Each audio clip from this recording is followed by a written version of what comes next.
Тимови од Министерството за земјоделство, Агенцијата за поттикнување на развојот на земјоделството и Агенцијата за поддршка на земјоделството и руралниот развој започнаа со директните средби со земјоделците од сите рурални општини и поголеми населени места низ Македонија, со цел подетално да ги запознаат со програмите кои ги нудат. Првата средба се одржа синоќа во новачкото село Горно Агларци, каде присутните беа запознаени со програмата Капка по капка, како и можноста за производство на нови култури кои се бараат на македонскиот пазар. За време на трибините ќе биде објасна програмата за систем Капка по капка, која што ќе започне од 1 јануари 2017 година, каде што предноста, односно разликата од досегашната програма и субвенционирање и процент на повраток на средства ќе биде 80%, каде што порано беше 50, односно во неразвиени рурални подрачја до 75%.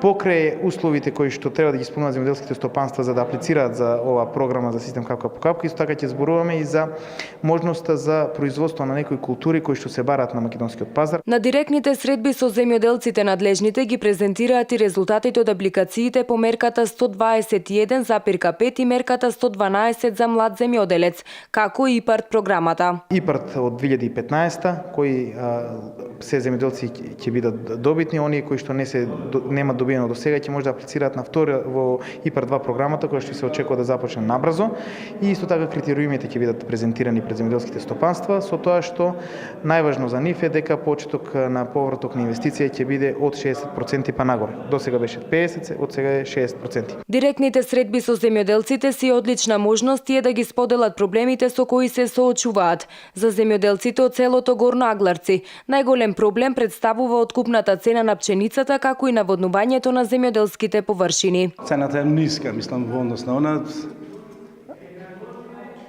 Треба негде прилика 3 тона пченица да се покријат трошоците.